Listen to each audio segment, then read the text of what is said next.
Hello नमस्कार good evening. स्वागत है आप सभी का डाउटनेट लाइव पे, भारत का बेहतरीन प्लेटफॉर्म जहां पर आपकी हिंदी और इंग्लिश मीडियम दोनों में आपकी पढ़ाई कराई जाती है। तो बच्चों, कल हम लोगों ने क्या पढ़ा था, याद करिए जल्दी से। कल हम लोगों ने बीजांड के बारे में पढ़ा था, बीजांड की संरचना देखी थी, बीजांड के प्रकार देखे थे। ठीक है, आज हम बात करने वाले हैं बीजांड का परिवर्धन और उसके अंदर गुरु बीजाणु जनन। ठीक है, वो पढ़ने वाले हैं, लेकिन वो पढ़ने से पहले जल्दी से मैं आपको एक बार इंफॉर्मेशन दे देता हूं कि टाइम टेबल क्या है बेटा जी। 8 बजे आपकी दीपक सर लेते हैं क्लास किसकी, मैथ्स की। 9 बजे विपिन चौबीसा सर लेते हैं केमिस्ट्री की क्लास। 10 बजे विपिन सर लेते हैं आपकी फिजिक्स की क्लास।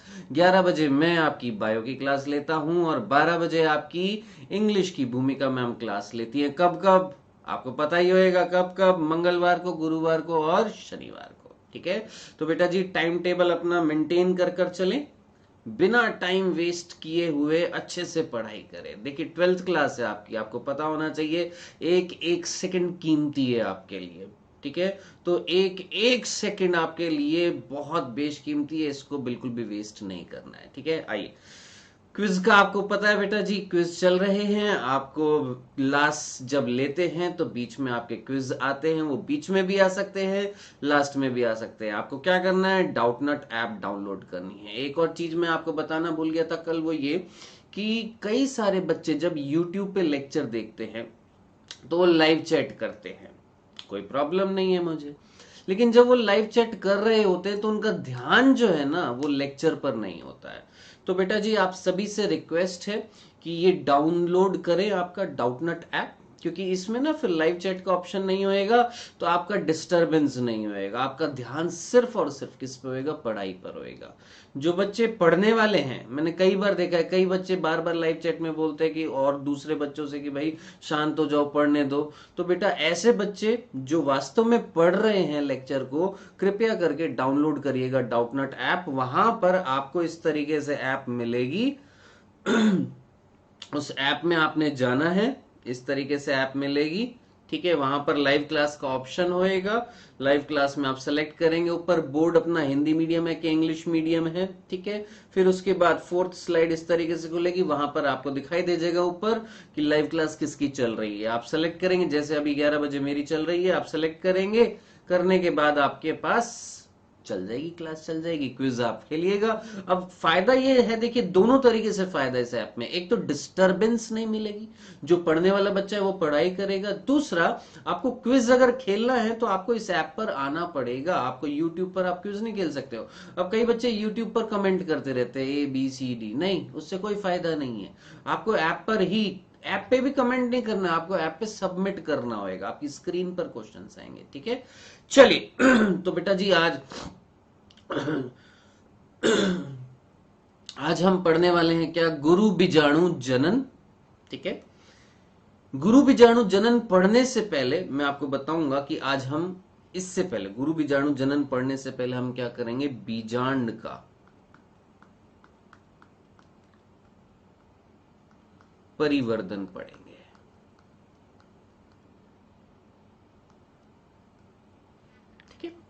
अब बीजांड का परिवर्तन, इसका मतलब क्या है, बीजांड का विकास देखेंगे हम। अब आप जल्दी से सोचिए, बीजांड, आपको संरचना याद आ रही है, इस तरीके से थी।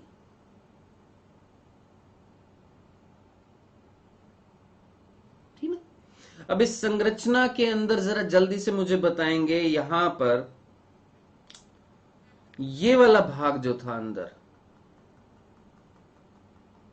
यहां पर कहीं उत्तक मिल रहे थे, कौन से उत्तक मिल रहे थे, जरा जल्दी से मुझे बताएं। बीजांड,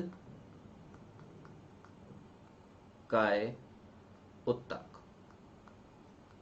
देखिए हम आराम से तसल्ली से पढ़ेंगे, भागा दौड़ी नहीं करेंगे, हमारा काम भागा दौड़ी करने का नहीं है। वो बच्चे जो बोल रहे सर कोर्स कब कब तक खत्म होएगा, बेटा उसकी जिम्मेदारी मेरी है, आपका काम है पढ़ना। ठीक है, जो पढ़ाया जा रहा है उसको पढ़ो तो सही ना भाई, मैं आराम से कोर्स करा दूंगा। ठीक है, मैं एक्स्ट्रा क्लासेस ले लूंगा, लेकिन अभी आप पढ़े, आप बच्चे, आपका काम जो है वो पढ़ना है। ये टेंशन नहीं लेना कि कोर्स कब खत्म होएगा, वो मेरी टेंशन है। ठीक है, आपकी टेंशन क्या होनी चाहिए कि जो आप पढ़ रहे हैं वो आपको समझ में आना चाहिए। चलिए तो बीजांडकाय उत्तक आपको दिखाई दे रहा है, बीजांडकाय उत्तक किससे घिरा हुआ है? ये क्या थे जरा जल्दी से मुझे बताएं। इनको हमने क्या नाम दिया था? अध्यावरण। ठीक है, ये डंडी के आकार की संरचना, इस संरचना को हमने क्या नाम दिया था? जल्दी से मुझे बताएं। बीजांड वृंत। ये एक द्वार था जहां पर अध्यावरण नहीं मिल रहे थे, इस द्वार को हमने क्या बोला था? जल्दी से मुझे बताएं। बीजांड द्वार। ठीक है, और इसके विपरीत सिरे पर ये वाला जो भाग जो था, इसको हमने क्या बोला था? निभाग। ठीक है, यहां तक समझ में आ गया था।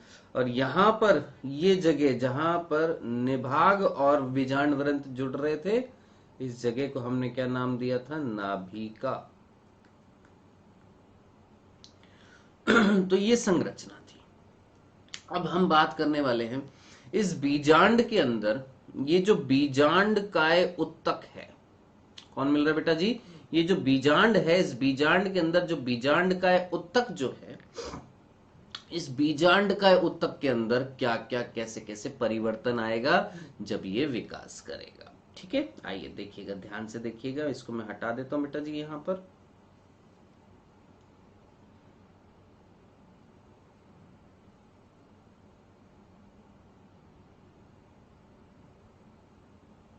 देखिए, ध्यान से देखिएगा।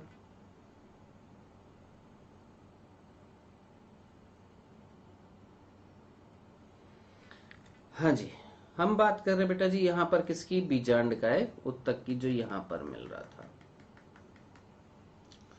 ध्यान से सुनिएगा, ये जो बीजांडकाय उत्तक है, इसमें हम यहां पर इसका क्या देखने वाले बेटा जी? विकास देखने वाले हैं। तो देखिएगा, ध्यान से देखिएगा।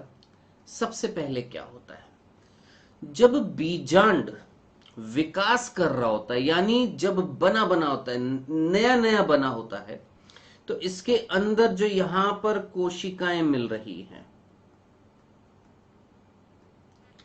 इन कोशिकाओं को बोला जाता है बीजांड।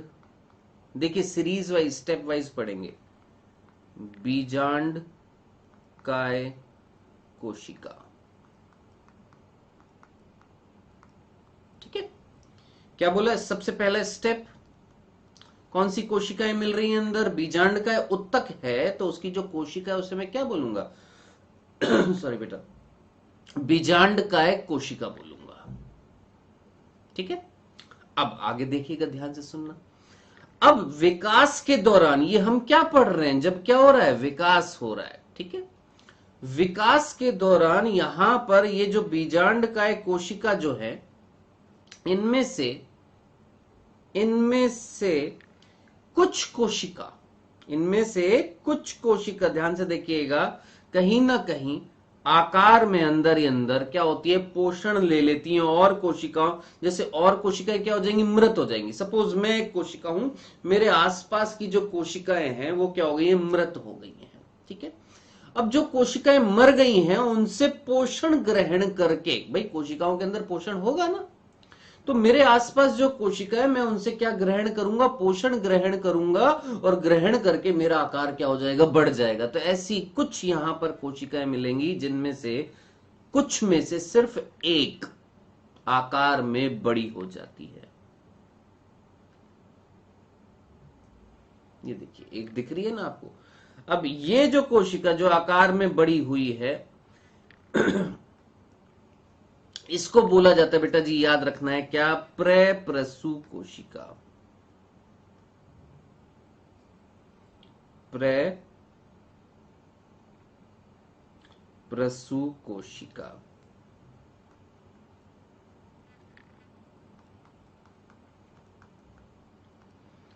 अब जो बच्चे बोलते हैं कि साहब यहां पर सर आप इंग्लिश में लिख दिया करो, तो बेटा जी प्रेप्रसू कोशिका को बोला जाता है आर्कीस्पोरियल सेल। ठीक है, और बीजांड का कोशिका को क्या बोला जाता है? न्यूसिलस सेल या न्यूसिलर न्यूक्लियर सेल। ठीक है, तो ये हमने सिंपल सी चीज देखी। अभी तक विकास में क्या देखा कि भाई ए से बी बना है। ए से बी का मतलब क्या है कि जब बीजांड विकास कर रहा था तो उसके अध्याय, वापस से सुनिए बेटा जी, मैं बार बार इसे दोहराता हूं ताकि जिनको नहीं समझ में आए वो एक बार वापस से सुने।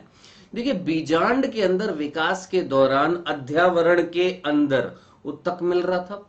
वो उत्तक किससे बना हुआ था? बीजांड काय कोशिका। सिंपल। बीजांड काय कोशिका में से कुछ कोशिका जो है वो पोषण ग्रहण करके आकार में बड़ी हो जाती है, जिनको हमने क्या बोला है? प्रप्रसु कोशिका। ये कई सारी प्रप्रसु कोशिकाएं जो बनती हैं उनमें से केवल एक ही जीवित रह जाती है, बाकी नष्ट हो जाती है। तो कितनी रह गई प्रप्रसु कोशिका? केवल एक। एक दिखाई दे रही है आपको डायग्राम में, केवल एक प्रप्रसु कोशिका रह गई। और ये प्रप्रसु कोशिका कैसी होती है? द्विगुणित होती है। कैसी होती है बेटा जी? द्विगुणित होती है। ठीक है, चलिए आगे चलते हैं हम। अब आगे पढ़ने से पहले ध्यान से देखिएगा, ये प्रप्रसु कोशिका में क्या होने वाला है? विभाजन। याद कर 11th क्लास में आपने समसूत्री विभाजन पढ़ा था, मैंने आपको पहले भी बताया। एक ऐसा विभाजन जिससे कहीं ना कहीं जब कोशिकाएं बनेंगी, किसमें विभाजन होने वाला है? समसूत्री विभाजन। समसूत्री विभाजन होएगा बेटा जी किसमें? आपका प्रप्रसु कोशिका, जिससे दो कोशिकाएं बनेंगी और दोनों कोशिकाएं कैसी होंगी? द्विगुणित होंगी। क्योंकि समसूत्री का मतलब ही क्या होता है? एक ऐसा विभाजन जिसमें जनक कोशिका से जब पुत्री कोशिका बनती है तो गुणसूत्रों की संख्या क्या रहती है? समान रहती है। किसके बीच में? जनक और पुत्री कोशिका के बीच में। ठीक है, तो यहां पर अगर द्विगुणित है, प्रप्रसु कोशिका द्विगुणित है, तो इससे जो बनने वाली कोशिका है वो भी कैसी होंगी? द्विगुणित होंगी। ठीक है, अब बात आ रही है कौन सी कोशिकाएं बन रही हैं, तो पहले मैं आपको डायग्राम में दिखा देता हूं कौन सी कोशिकाएं बन रही है, किस तरीके से बन रही है। चलिए इसको हटा दूंगा अब मैं। क्यों? क्योंकि प्रप्रसु कोशिका हट गई है, डिवाइड हो गई है। कितने भागों में? दो भागों में, एक, दो। ठीक है, आपको दो कोशिकाएं दिख रही हैं। अब ध्यान से देखिएगा, ध्यान से देखिएगा, इनमें से एक बीजांड द्वार की तरफ है। किसकी तरफ दिखाई दे रही है? बीजांड, ये वाली। ये किधर की तरफ है? बीजांड द्वार की तरफ है। ठीक है, तो जो बीजांड द्वार की तरफ होती है उसे हम बोलते हैं, ध्यान से सुनना, प्राथमिक भित्तीय कोशिका। याद रखना बेटा जी, क्या नाम देते हैं? प्राथमिक भित्तीय कोशिका। ठीक है, जबकि जबकि ध्यान से सुनना, जबकि वो जो मैं बोलूंगा केंद्र की तरफ है, ये वाली, इसको मैं नाम देता हूं क्या? प्राथमिक। इसको याद रखना, क्या नाम देंगे? प्राथमिक, भूलना मत, बीजाणु जनक कोशिका।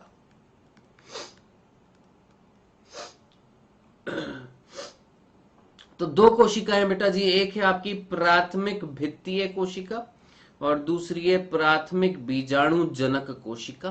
ठीक है, दोनों कैसी हैं आपकी? द्विगुणित है। ये किधर की तरफ होएगी? बीजांड द्वार की तरफ होएगी, ये वाली, ये देखिए, ये वाली। तो बीजांड द्वार की तरफ कौन है? प्राथमिक भित्तीय कोशिका। और जबकि केंद्र की तरफ कौन है? आपकी प्राथमिक बीजाणु जनक कोशिका। तो जल्दी से स्क्रीनशॉट ले लीजिए। क्या बताया मैंने अभी तक आपको कि जब बीजांड का विकास हो रहा था तो बीजांड का है, फिर से वापस से बार बार दोहराऊंगा, मैं इसलिए दोहराऊंगा ताकि आपके दिमाग में फिट हो जाए कि बीजांड का एक कोशिका जो है, जो अध्यावरण से ढकी हुई थी, उनमें से कुछ कोशिकाएं बड़ी हो गई थी, जिनको हमने क्या नाम दिया? प्रप्रसु कोशिका, यानी आर्की स्पोरियल सेल, जो डिवाइड होती है और दो कोशिकाएं बनाती है। एक बीजांड द्वार की तरफ है जिसे हम क्या बोलते हैं? प्राथमिक भित्तीय कोशिका। बेटा जी इसको इंग्लिश में बोलते हैं प्राइमरी पेराइटल सेल। ठीक है, जबकि केंद्र की तरफ जो है, जिसको हमने हिंदी में क्या बोला है, प्राथमिक बीजाणु जनक कोशिका, इसको इंग्लिश में बोलते हैं प्राइमरी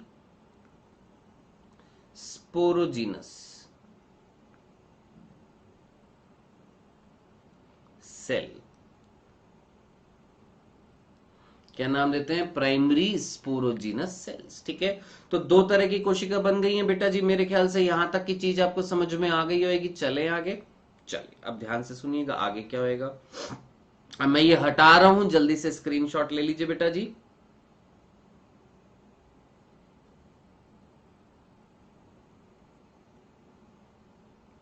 देखिए, कुल मिला के हमने क्या बना दिए, जरा जल्दी से मुझे बताएं। दो तरह की कोशिका आपको दिखाई दे रही हैं।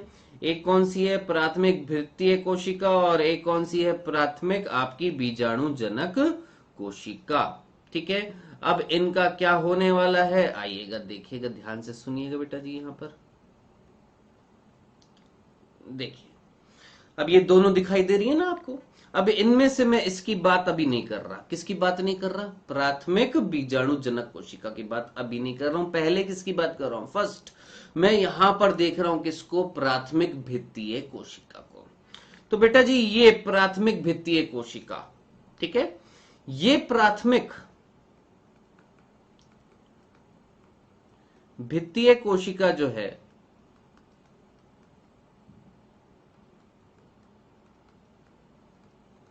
जो द्विगुणित थी, ये एक से दो बार, या तो एक या दो या मैक्सिमम तीन, कुछ पादपों में तीन बार भी होता है, क्या करती है, समसूत्री विभाजन करेगी। अब जरा सोचिए, अगर एक बार विभाजन करेगी तो कितनी कोशिकाएं बनेंगी, दो।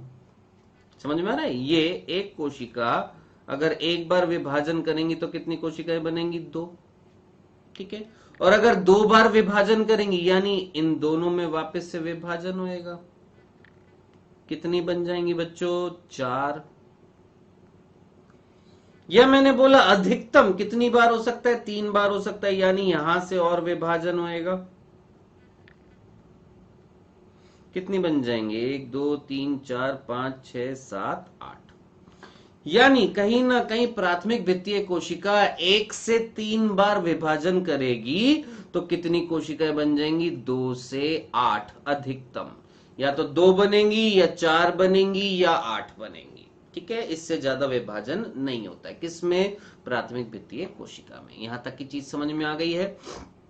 ठीक है, अब वैसे तो ये टॉपिक से रिलेटेड नहीं है, लेकिन अगर मैं आपसे पूछूं कि भैया अगर ये तो तीसरी बार विभाजन हो, अगर चौथी बार विभाजन होता तो कितनी कोशिकाएं बनती, आठ से कितनी होती, 16, 16 से 32, 32 से 64, 64 से 128, 128 से 256, 256 से 512, 512 से 1024। ठीक है, 1024 से 2048, 4192। इस तरीके से कोशिकाओं की संख्या क्या होती जाती है, बढ़ती जाती है। ठीक है, समसूत्री विभाजन में। चलिए, तो हम जो बात कर रहे थे बेटा जी वो ये कि कुल मिला के प्राथमिक भित्तीय कोशिका ने विभाजन किया है एक से तीन बार, जिससे दो से आठ कोशिकाएं बन गई हैं। और ये दो से आठ कोशिकाएं मैं आपको दिखा देता हूं यहां पर। चलिए, जिनको ये हो कि सर कोशिका तो दिखाइए, ये देखिए कोशिका मैं आपको यहां पर दिखा देता हूं। एक दो तीन चार, मान लेते हैं मैंने यहां पर कितने दिखाई हैं, चार दिखाई दे रही है नीले रंग की। ये कौन है, आपकी प्राथमिक भित्तीय कोशिकाएं हैं जो यहां पर मैंने आपको दिखाई हैं। ठीक है, अब सुनना, ध्यान से सुनना बेटा जी, ये प्राथमिक भित्तीय कोशिका नष्ट हो जाएंगी। क्या हो जाएंगी, ये प्राथमिक भित्तीय कोशिका क्या हो जाएंगी, मर जाएंगी। अब जरा सोचिए, ये जब मर जाएंगी, ये जब मर जाएंगी तो इनका पोषण किसको मिलेगा, इनका पोषण मिलेगा किसको, प्राथमिक बीजाणु जनक कोशिका को। किसको मिलेगा, प्राथमिक बीजाणु जनक कोशिका। ये जो थी ना, एक बच गई थी ना, मैंने बोला था इसकी बात हम बाद में करेंगे। इसको क्या मिलेगा, पोषण मिलेगा। किससे पोषण मिलेगा? जब ये 2 से 8 जो यहां पर कौन है, प्राथमिक भित्तीय कोशिका, जब ये नष्ट हो जाएंगी, खत्म हो जाएंगी, तो इनके मरने से जो पोषणीय पदार्थ निकलेगा उसको अवशोषित कर लेगी। कौन? प्राथमिक बीजाणु जनक कोशिका। और इसका आकार क्या हो जाएगा? बढ़ जाएगा। क्या हो जाएगा? बढ़ जाएगा। किसका आकार बढ़ जाएगा? प्राथमिक बीजाणु जनक कोशिका का। बहुत सिंपल तरीके से समझा रहा हूं, इसमें कोई भी वो नहीं है, दिक्कत नहीं आनी चाहिए। क्या? 2 कोशिकाएं थी, ऊपर कौन है देखिए, केंद्र की तरफ कौन थी? प्राथमिक बीजाणु जनक कोशिका। नीचे कौन थी? प्राथमिक भित्तीय कोशिका।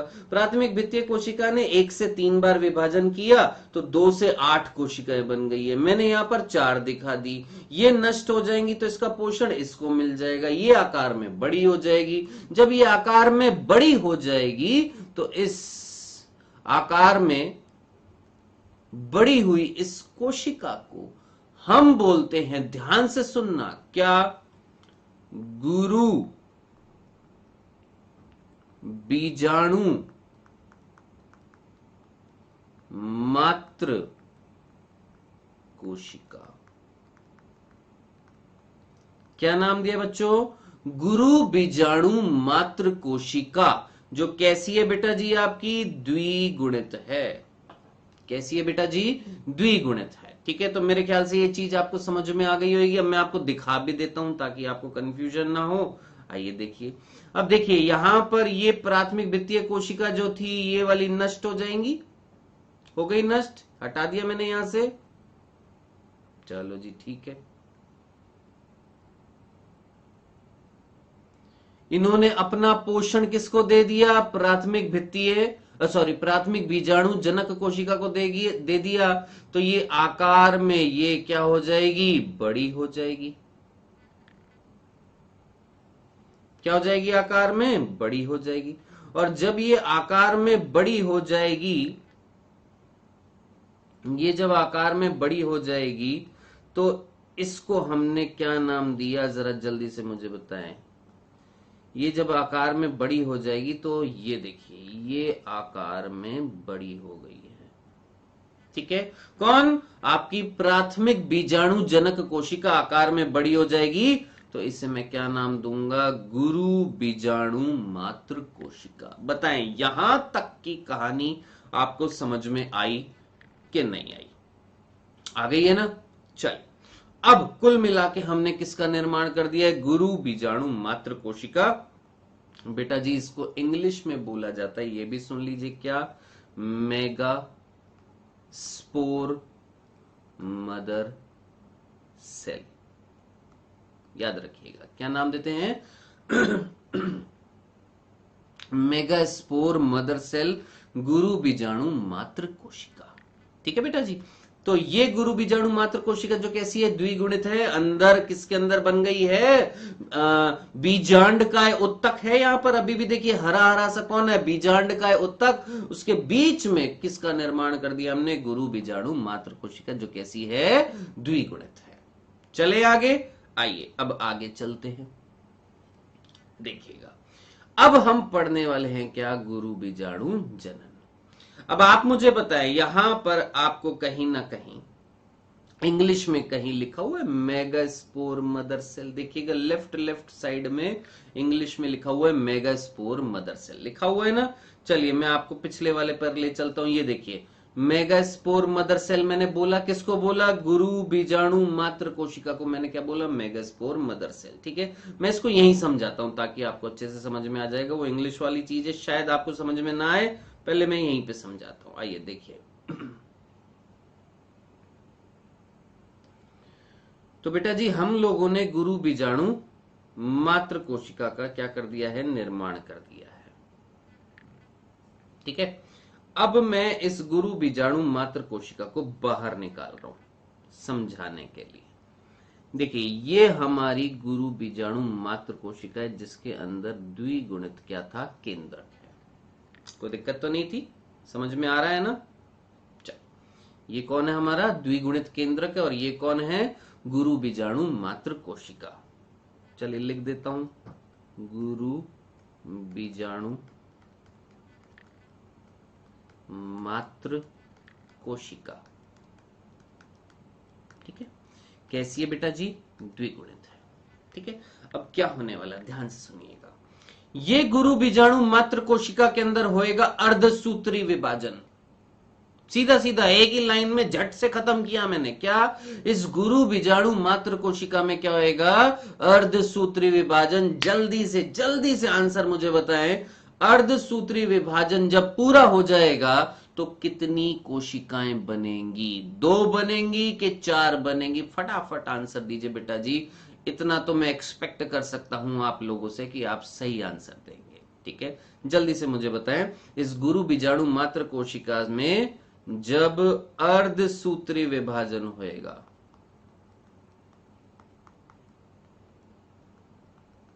बताएं। Waiting, I am waiting. जल्दी से आंसर देंगे, फटाफट देंगे। अर्धसूत्री विभाजन होएगा तो कितनी कोशिकाएं बनेंगी? फटाफट। चलिए बता देता हूं मैं आपको कितनी कोशिकाएं बनेंगी। टोटल कोशिकाएं बनेंगी 1 2 3 4।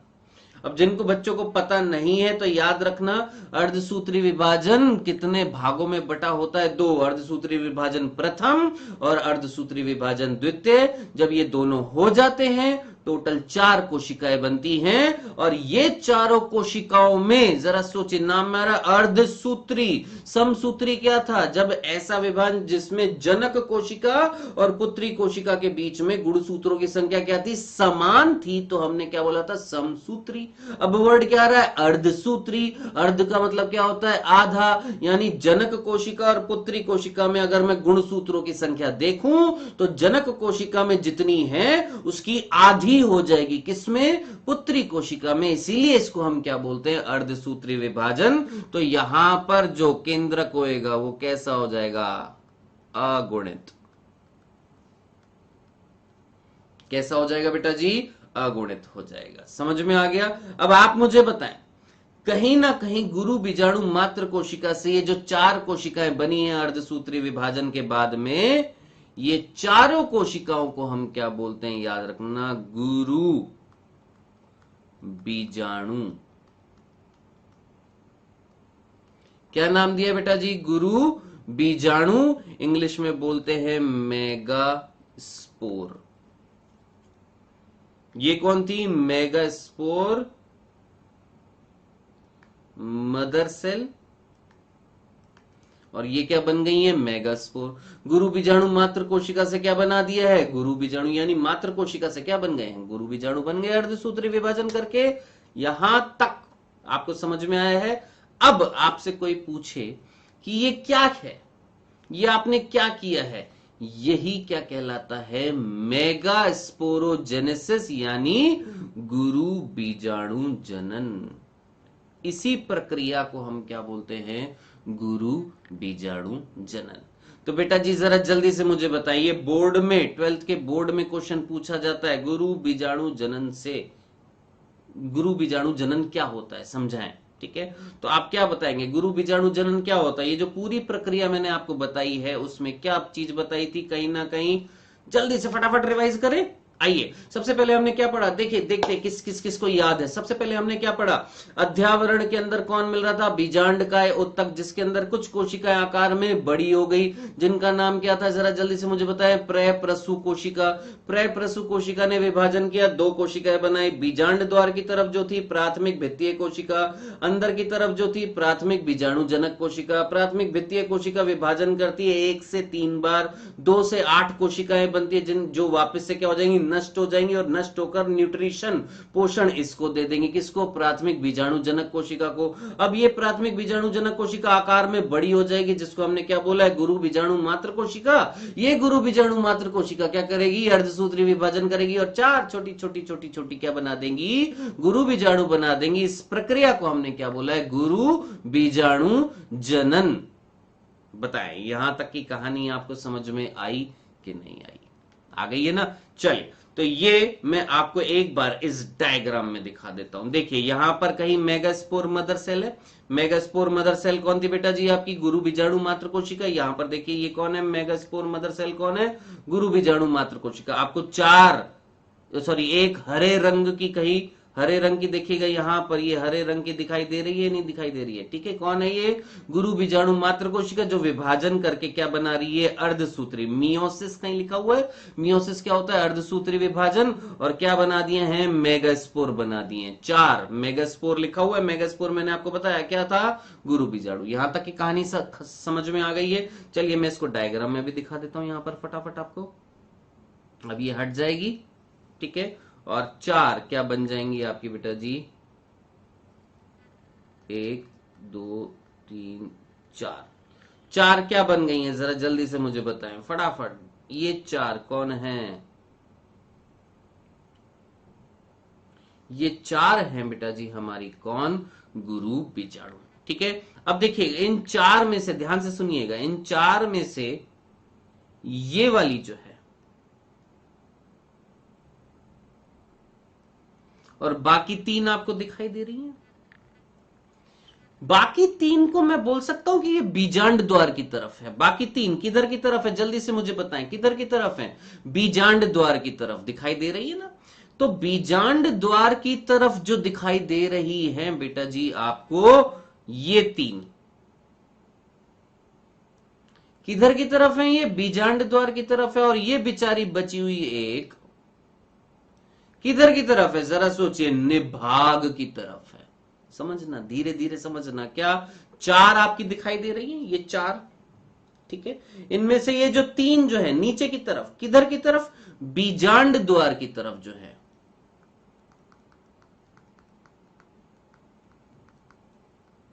किसकी तरफ? बीजांड द्वार की तरफ है। ये हो जाएंगी नष्ट। क्या हो जाएंगी? ये नष्ट हो जाएंगी। और जब ये नष्ट हो जाएंगी तो इनसे निकलने वाला पोषण बताएं किसको मिलेगा? अब ये पोषण मिलेगा इस बची हुई कौन कौन, जल्दी से मुझे बताएं कौन? एक गुरु बीजाणु को क्या मिलेगा? पोषण मिलेगा। अब आप मुझे बताएं, एक गुरु बीजाणु को जैसे ही पोषण मिलेगा, ये देखिए मैंने नष्ट कर दी, और ये जो एक गुरु बीजाणु जो बची है, ये आकार में अब क्या हो जाएगी? वृद्धि करेगी या नहीं करेगी? क्या करेगी? आकार में वृद्धि करेगी, बड़ी हो जाएगी। ये वाली कोशिका अब क्या हो जाएगी? बड़ी हो जाएगी, ठीक है। अब आप मुझे बताएं, ये जब आकार में बड़ी हो जाएगी तब मैं इसे क्या नाम दूंगा? अब मैं इसे, ध्यान से सुनना, अब मैं इसे बोलूंगा, इधर देखिए यहां पर लिख रहा हूं लेफ्ट साइड में, क्रियाशील गुरु बीजाणु। क्या नाम दिया बेटा जी? क्रियाशील गुरु बीजाणु, ठीक है। तो वापस से सुनिए जल्दी से, क्या बोला था स्टार्टिंग से सुनिए। हमने गुरु बीजाणु मात्र कोशिका बना दी। ये गुरु बीजाणु मात्र कोशिका में अर्धसूत्री विभाजन कराया, 4 कोशिकाएं बनी। चारों कोशिकाओं को, प्रत्येक कोशिका को क्या बोला? गुरु बीजाणु। ये बनने की प्रक्रिया क्या कहला रही थी? गुरु बीजाणु जनन। जैसे गुरु बीजाणु जनन हो जाएगा, 4 गुरु बीजाणु बनेगी, ठीक है। अब इन 4 में से 3 किधर के सिरे वाली? बीजांड द्वार के सिरे वाली क्या हो जाएंगी? नष्ट हो जाएंगी। एक बच जाएगी, इस एक को पोषण मिलेगा तो इसका आकार बड़ा हो जाएगा। जब इसका आकार बड़ा हो जाएगा तो इसको हम क्या बोलेंगे? क्रियाशील गुरु बीजाणु। अब आप मुझे बताएं, ये मैं हटा रहा हूं बेटा जी, आप मुझे बताएं सोच समझ के जल्दी से, कुल मिला के अब इस बीजांड के अंदर, अध्यावरण के अंदर, इस बीजांड के अंदर, इस बीजांड के अंदर, अध्यावरण के अंदर क्या मिल रहा है? जल्दी से मुझे बताएं। देखिए दिखाता हूं मैं आपको। इस बीजांड के अंदर, मैं बीजांड भी पूरा वापस से बना देता हूं, एक काम करता हूं ताकि आपको अच्छे से समझ में आ जाए बेटा जी। देखिए इस बीजांड के अंदर, ये हमारा बीजांड है, ठीक है। इस बीजांड के अंदर उत्तक मिल रहा था, कौन सा?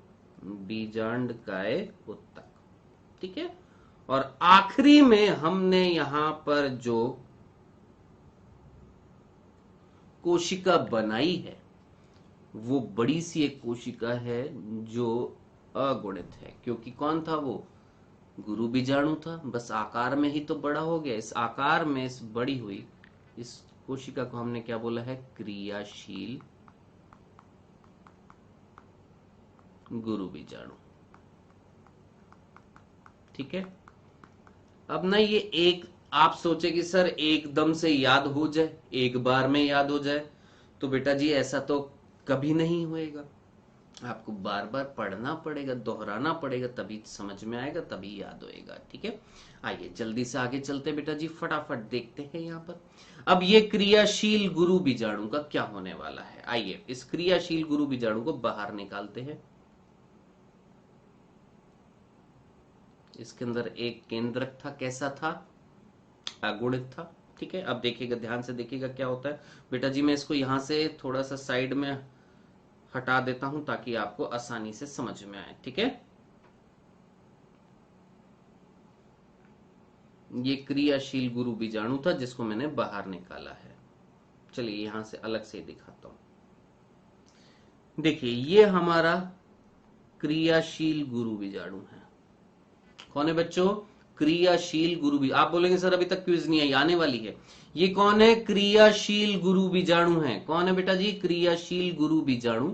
और उसके अंदर ये केंद्रक है, अगुणित है। अभी क्या होएगा देखिएगा, ध्यान से सुनिएगा।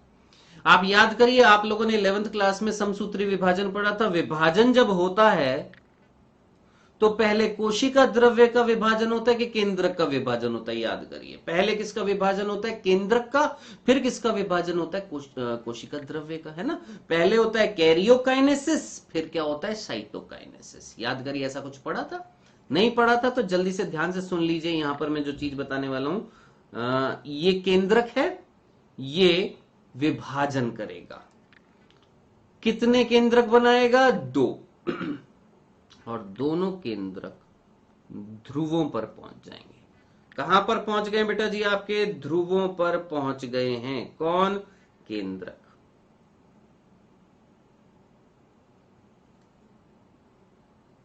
एक यहां पर, एक यहां पर। ठीक है। याद करिए, ऐसा कुछ पढ़ा था 11th क्लास में कि जब समसूत्री विभाजन होता है तो एक कोशिका से सबसे पहले 2 केंद्रक बनते हैं, यानी कैरियोकाइनेसिस होता है, केंद्रक का विभाजन होता है। अब इसके बाद क्या होता है? साइटोकाइनेसिस, कोशिका द्रव्य का विभाजन। लेकिन हम यहां पर साइटोकाइनेसिस नहीं करा रहे, आवृत बीजियों की बात कर रहे हैं हम, यहां पर साइटोकाइनेसिस नहीं करा रहे हैं। अब क्या होएगा? अब वापस से कैरियोकाइनेसिस होएगा। वापस से ये जो ध्रुवों पर जो केंद्रक पहुंचे हैं ये फिर से विभाजन करेंगे। अब जरा सोचिए, ये अगर फिर से विभाजन करेंगे तो बताएं मुझे, ऊपर वाला केंद्रक अगर विभाजन करेगा तो ऊपर कितने केंद्रक बनेंगे? 2। और नीचे भी कितने केंद्रक बनेंगे? 2। भाई ऊपर वाले ने विभाजन किया, 1 से ऊपर कितने बन गए हैं? 2। नीचे वाले ने भी विभाजन किया, 1 से कितने बन गए हैं? 2। चलिए जी ठीक है। अब क्या होएगा? अब क्या साइटोकाइनेसिस होएगा वापस से? नहीं।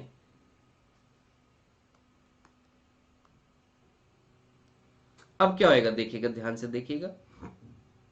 अब ये जो ऊपर जो 2 केंद्रक है, 2 ऊपर और 2 नीचे, ये दोनों वापस से विभाजन करेंगे। अब जरा सोचिए, 1 से 2 बने तो 2 से कितने बनेंगे ऊपर? 4। 1 2 3 4।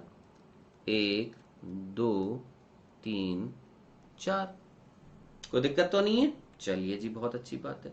अब आगे क्या होएगा देखिएगा, ध्यान से देखिएगा। अब आगे यहां पर दिखा रहा हूं मैं,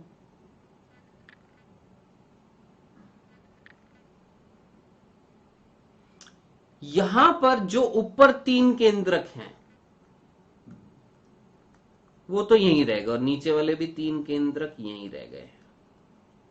एक एक केंद्रक ऊपर से और नीचे से एक केंद्रक बीच में आ गए हैं। समझ में आ रहा है ना कि ये वाला जो केंद्रक है ये यहां आ गया और ये वाला केंद्रक यहां आ गया, तो 2 बीच में आ गए हैं। चलिए जी ठीक है, बहुत अच्छी बात है। अब क्या होएगा देखिएगा, ध्यान से देखिएगा। अब क्या होएगा? अब यहां पर सुनना, ध्यान से सुनना बेटा जी यहां पर। अब यहां पर बनेगा क्या? कोशिका का आवरण। क्या बनेगी? प्लाज्मा झिल्ली का निर्माण होएगा। किसका निर्माण होएगा? प्लाज्मा झिल्ली का। इन केंद्रकों के ऊपर, इन केंद्रकों के ऊपर ध्यान से सुनना, इन केंद्रकों के ऊपर किसका निर्माण होएगा? प्लाज्मा झिल्ली का। अब आप मुझे बताएं, ये केंद्रक, इसके ऊपर किसका निर्माण हो गया? प्लाज्मा झिल्ली। एक और प्लाज्मा झिल्ली, एक और प्लाज्मा झिल्ली। अब आप मुझे बताएं, जैसे ही प्लाज्मा झिल्ली का निर्माण हो जाएगा यहां पर, क्या अब मैं इन्हें केंद्रक बोलूंगा या कोशिका बोलूंगा? क्या बोलूंगा? कोशिका बोलूंगा। लेकिन ये क्वेश्चन पहले एम्स में पूछा गया था कि ये जो कोशिकाएं हैं ये पादप है या जंतु है? जल्दी से आंसर बताएं। ये नहीं था क्वेश्चन, एम्स में ये नहीं पूछा गया था। आप मुझे बताएं, पादप कोशिका है ना? पादप कोशिका में कोशिका भित्ति होती है या नहीं होती? होती है ना। लेकिन ये कोशिका भित्ति युक्त नहीं है, इनमें भित्ति नहीं मिल रही है, इनमें केवल प्लाज्मा झिल्ली मिल रही है। इन कोशिका को हम बोलते हैं प्रतिमुखी कोशिका। याद करिए, बताया था कौन सी कोशिका है बेटा जी? ये प्रतिमुखी कोशिका है। ठीक है, ये कैसी होती हैं? गुणित होती है। किधर की तरफ है? ये निभाग की तरफ है। ठीक है, नीचे जो है इनमें एक बड़ा, मतलब एक बड़ी कोशिका होंगी, बाकी जो दो हैं वो छोटी छोटी होंगी। ये मैं आपको कल बता दिया था। बीच में दो ये केंद्रक होंगे। ठीक है, और ये बड़ी कोशिका को हमने क्या बोला था? जल्दी से मुझे बताएं। अंड कोशिका। ये जो दो छोटी छोटी है इनको हमने क्या बोला था? सहायक कोशिका। दोनों को मिला के क्या बोला था? अंड समुच्चय बोला था ना। और ये जो दो बीच में केंद्रक है इनको हमने क्या नाम दिया था? ध्रुवीय केंद्रक। ये ध्रुवीय केंद्रक किसके बीच में मिल रहे थे? ये एक कोशिका के अंदर थे। जो कौन सी कोशिका थी आपकी? केंद्रक कोशिका, जो मैंने आपको कल दिखाई थी। ठीक है, तब आप मुझे बताएं, जल्दी से सोच समझ के मुझे बताएं। अब ये जो संरचना है, इस संरचना में कितनी कोशिकाएं हैं और कितने केंद्रक हैं? जल्दी से मुझे बताएं। इस संरचना में 7 तो कोशिकाएं हैं और 8 केंद्रक है। इस संरचना को मैं क्या बोलूंगा? जरा सोचिए।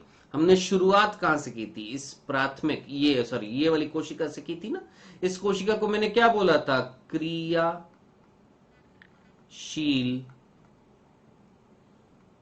गुरु बीजाणु।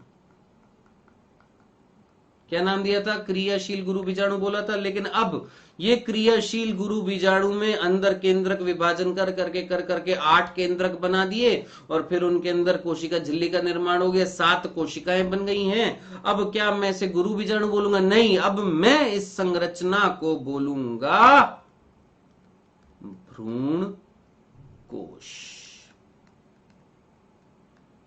क्या नाम दूंगा बच्चों? भ्रूण कोश। समझ में आ गया? तो ये था, देखिएगा यहां पर जल्दी से मैं बता देता हूं। ये आपके 4 क्या थी बेटा जी? आपके गुरु बीजाणु थे, दिख रहे हैं आपको यहां पर। 4 में से ये 3 नष्ट हो गए, केवल 1 रह गया है। ठीक है, अब ये जो एक जो था इसके अंदर कहीं ना कहीं विभाजन होएगा और कुल मिला के 3 कोशिकाएं अंदर बन जाएंगी, 3 कोशिकाएं इधर बन जाएंगी और एक बीच में क्या रहेंगे? 2 क्या होते हैं? ध्रुवीय केंद्रक होते हैं। कई बार ये ध्रुवीय केंद्रक जुड़ जाते हैं। ठीक है, जैसे यहां पर आपको एक दिख रहा है ना, कई बार क्या होते हैं? ये ध्रुवीय केंद्रक क्या हो जाते हैं? जुड़ जाते हैं। समझ में आ गया? ध्रुवीय केंद्रक जब जुड़ जाते हैं तो उसे हम बोलते हैं द्वितीय ध्रुवीय केंद्रक। अभी सिर्फ इतना सा 2 बीच में ध्रुवीय केंद्रक मिल रहे हैं। यानी कितनी कोशिका? 7 कोशिका 8 केंद्रक 7 कोशिका 8 केंद्रक वाली संरचना मिल रही, जिसका नाम क्या है? भ्रूण कोश। ठीक है, तो ये पूरा का पूरा मैंने आपको परिवर्धन बताया, पूरा का पूरा विकास बताया किसके अंदर? बीजांड के अंदर। ठीक है, आइए क्विज करने वाले बेटा जी, जल्दी से हम फटाफट जल्दी से आइए। हाँ जी, पहला क्वेश्चन आपकी स्क्रीन पर ये रहा। हाँ जी, प्रतिमुखी कोशिका वह होती है जो उपस्थित होती है निभाग छोर पर, अंड द्वार छोर पर, मध्य में, इनमें से कोई नहीं। कहां पर होती है प्रतिमुखी कोशिका? अभी अभी आपको बताया था, निभाग की तरफ होती है, बीजांड द्वार की तरफ होती है, सी ऑप्शन मध्य में होती है, इनमें से कोई नहीं। जल्दी से आंसर बताएं फटाफट, ए बी सी डी। चलिए दूसरा क्वेश्चन आपकी स्क्रीन पर, निषेचन के पश्चात बीजांड परिवर्तित होता है। ओहो हो, कल ही बताया आपको, जैसे निषेचन हो जाएगा तो बीजांड किस में बदलेगा? जल्दी से मुझे बताएं। अध्यावरण में, बीज में, भ्रूण में, भ्रूणपोष में, किस में बदलता है? जल्दी से मुझे बताएं। बीज नाम में सोचिए, बीजांड आगे जाकर किस में बदलेगा? अध्यावरण में, बीज में, भ्रूण में, भ्रूणपोष में। जल्दी से आंसर लगाएं, टिक लगाएं फटाफट बच्चों जी। बालक ए बी सी डी। चलिए हो गया, टाइम खत्म। आइए फटाफट, पहला क्वेश्चन था प्रतिमुखी कोशिका, सीधा सा आंसर है, कहां पर होती है? निभाग छोर। करेक्ट आंसर क्या है? ए।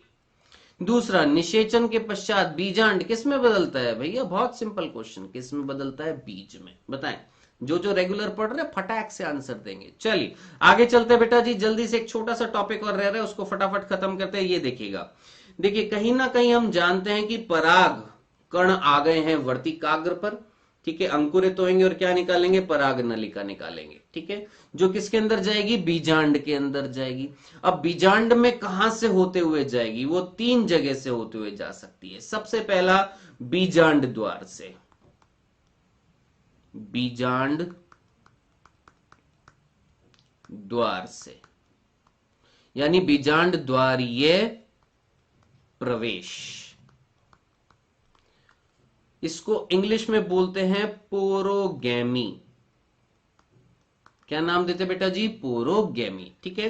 तो याद रखना, अगर पराग नलिका अंकुरित होकर किधर से होते हुए जा रही है? पराग नलिका किससे होते हुए जा रही है? बीजांड द्वार से होते हुए जा रही है, तो इस प्रक्रिया को हम क्या बोलते हैं? पोरोगैमी, यानी बीजांड द्वारीय प्रवेश। अधिकतम 80 to 90% पादपों में क्या मिलता है? बीजांड द्वारीय प्रवेश। सिंपल। दूसरा देखिए यहां पर, कहीं ना कहीं अगर निभागीय प्रवेश लिखा हुआ है तो इसका मतलब क्या आएगा? निभागीय प्रवेश का मतलब क्या आएगा? जरा जल्दी से सोचिए, कहां से होते हुए? निभाग से होते हुए क्या हो रहा है? प्रवेश हो रहा है। देखिएगा, निभाग को तोड़कर अंदर से यहां पर हो रहा है, जिसको इंग्लिश में बोलते हैं चैलेजोगैमी, ठीक है। ये एक पादप में मिलता है जिसका नाम है कैजुराइना। याद रखना, किस में मिलता है? कैजुराइना पादप में मिलता है। याद रखिएगा, क्या? निभागीय प्रवेश, निभाग से होते हुए पराग नलिका जा रही है, ठीक है। और आखिरी आखिरी देखिएगा बेटा जी, यहां पर कहीं मीजोगैमी लिखी हुई है। तीसरा, क्या? अध्यावरणीय प्रवेश, अध्यावरणीय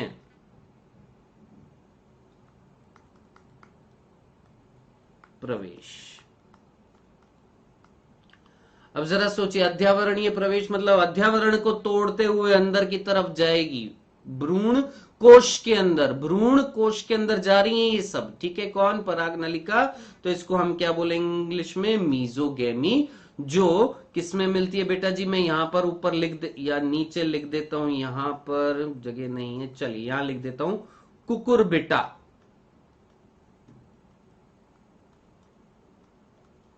कुकुरबिटा कुल में मिलती है। जैसे आपका खीरा हो गया, जैसे आपका तरबूज हो गया, खरबूज हो गया, करेला हो गया, ये कौन से कुल में आते हैं? कुकुरबिटा। उनके अंदर कौन सा प्रवेश होता है? अध्यावरणीय। तो 3 तरह के प्रवेश आपको समझ में आ गए। चलिए हमारा टाइम हो गया, जल्दी से हम क्विज खेलते हैं। हमारा एक लास्ट क्विज रह गया, आइएगा। फर्स्ट क्वेश्चन आपकी स्क्रीन पर आ रहा है, ये रहा, पराग नली का अध्यावरण द्वारा बीजांड में प्रवेश। अभी अभी मैंने बताया था, अगर पराग नली अध्यावरण से होते हुए जाएगी तो उस प्रवेश को हमने क्या नाम दिया था? सोचिए, अध्यावरण से होते हुए, निभागीय युग्मन, अंडद्वारीय प्रवेश, उपयुक्त दोनों, इनमें से कोई नहीं। निभागीय युग्मन, अंडद्वारीय प्रवेश उपयुक्त दोनों, इनमें से कोई नहीं। जल्दी से सोचिए, ए बी सी डी। चलिए सेकंड क्वेश्चन आपकी स्क्रीन पर।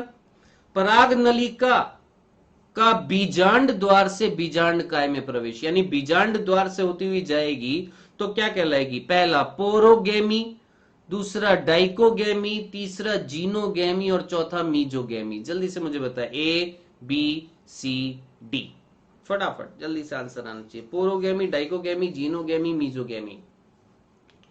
हाँ जी बेटा जी, टाइम हो गया है आपका। अब आइए देखते हैं इनके आंसर, देखते हैं फटाफट। पहला, पराग नली का अध्यावरण द्वारा बीजांड में प्रवेश करेगी। देखिए पराग नली अगर किसके द्वारा प्रवेश कर रही थी? अध्यावरण के द्वारा, तो हमने उसको क्या बोला था? हिंदी में बोला था अध्यावरणीय प्रवेश। ये देखिए यहां पर क्या बोला था?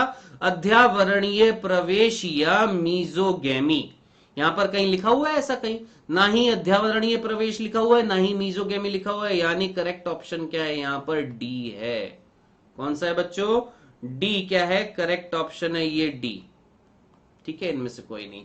आखिरी, पराग नलिका का बीजांड द्वार से बीजांड काय में प्रवेश। अब कहां से हो रहा है? बीजांड द्वार से। देखिएगा बीजांड द्वार से अगर हो रहा था तो इसको हमने क्या नाम दिया था? पोरोगेमी। बीजांड द्वार से अगर हो रहा था तो देखिएगा यहां पर ए ऑप्शन दिखाई दे रहा है। कौन?